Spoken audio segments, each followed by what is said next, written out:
Hello students, तो UP board ने 2022-23 session के लिए अपना सिलेबस जारी कर दिया है। क्लास 9th के सामाजिक के सिलेबस की बात करेंगे। इसमें हम बात करेंगे कि 70% में आपका क्या क्या पढ़ना है, 30% में आपको क्या क्या नहीं पढ़ना है और कौन कौन से चैप्टर आपका कितने नंबर का आएगा, ये सब बताएंगे। तो आपका सिलेबस जो है 30% हटा दिया गया है, सिर्फ और सिर्फ आपको 70% ही पढ़ना है। तो सबसे पहले हम बात करते हैं 30% में क्या क्या आपको नहीं पढ़ना है और फिर बताएंगे 70% में क्या क्या पढ़ना है, फिर बताएंगे कौन कौन से चैप्टर कितने मार्क्स के आएंगे।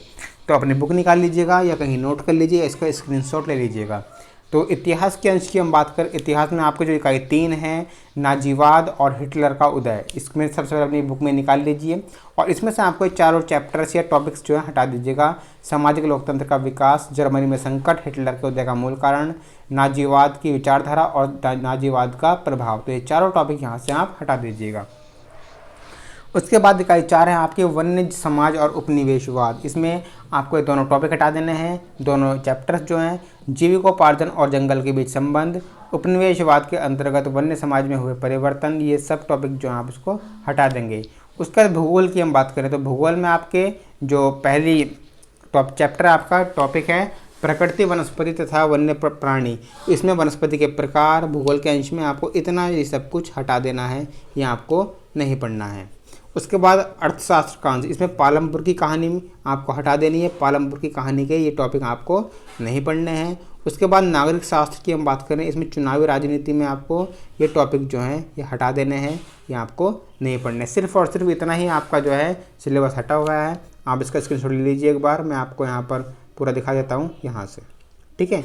तो ये सब चैप्टर आपके जो हैं इस बार यहाँ से लेकर के यहाँ तक ये आपको नहीं पढ़ने हैं।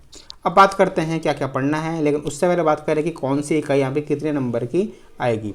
तो 100 नंबर का आपका पेपर पूरा पूर्णांक है, 30 नंबर का जिसमें आपका प्रैक्टिकल है, प्रयोगात्मक परीक्षा है, प्रोजेक्ट कार्य है और 70 नंबर का आपका पेपर होगा। तो इसमें भारत और समकालीन विश्व इतिहास आपका 20 नंबर का आएगा और यहाँ पर आपके भूगोल भी 20 नंबर का आएगा।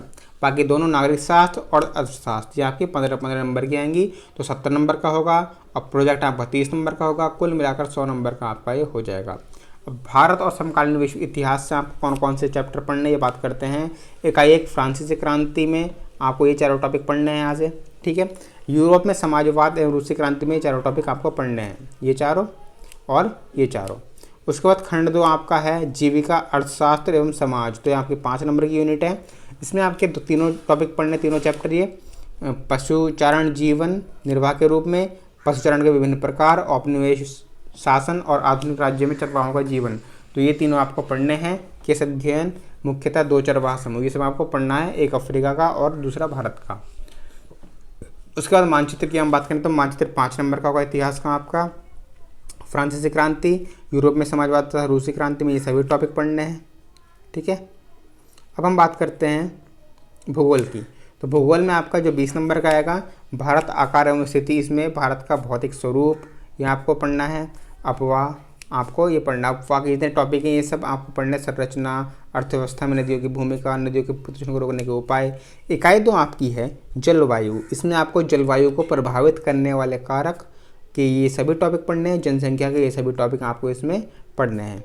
उसके बाद आता है इसका मानचित्र कार्य, 4 नंबर का इसका मानचित्र होगा। तो मानचित्र में आपको यहाँ से लेकर के पूरा ये सब पढ़ना है।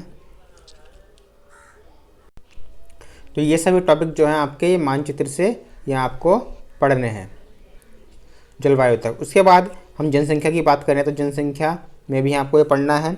और फिर लोकतांत्रिक राजनीति की हम बात करते हैं नागरिक शास्त्र में, तो ये आपका 15 नंबर का होगा। इसमें आपका इकाई 1 में लोकतंत्र क्या एवं क्यों, संविधान निर्माण, और इकाई 2 में संस्थाओं की कार्यप्रणाली, ये सभी टॉपिक आपको ये पढ़ने हैं। उसके बाद लोकतांत्रिक अधिकार की हम बात करें तो इसमें आपको ये सभी टॉपिक पढ़ने हैं। और अर्थव्यवस्था में इकाई 1 में संसाधन के रूप में जनसंख्या, उसको यहाँ से लेकर के यहाँ तक के सभी टॉपिक आपको पढ़ने हैं। इकाई 2 आपकी निर्धनता एक चुनौती, इसमें गरीब कौन है से लेकर के उठाए गए कदम तक सभी टॉपिक पढ़ने हैं। भारत में खाद्य सुरक्षा, इसमें खाद्यान्नों के स्रोत से लेकर के 2 उदाहरण, ये सब आपको पढ़ने हैं। उसका आपका प्रोजेक्ट कार्य होगा, तो प्रोजेक्ट कार्य में आपका ये सब होता है। तो हमने जो है आपको सिलेबस समझा दिया है, आप इस सिलेबस को अपनी बुक में टिक कर लीजिएगा और इनको ही पढ़ना स्टार्ट कर दीजिएगा। और 10th क्लास की तैयारी आप अगर अभी से करना चाहें तो अभी से कर सकते हैं। इस चैनल से जुड़ जाइएगा। तो मिलते हैं नेक्स्ट वीडियो में। Thank you. जय हिंद।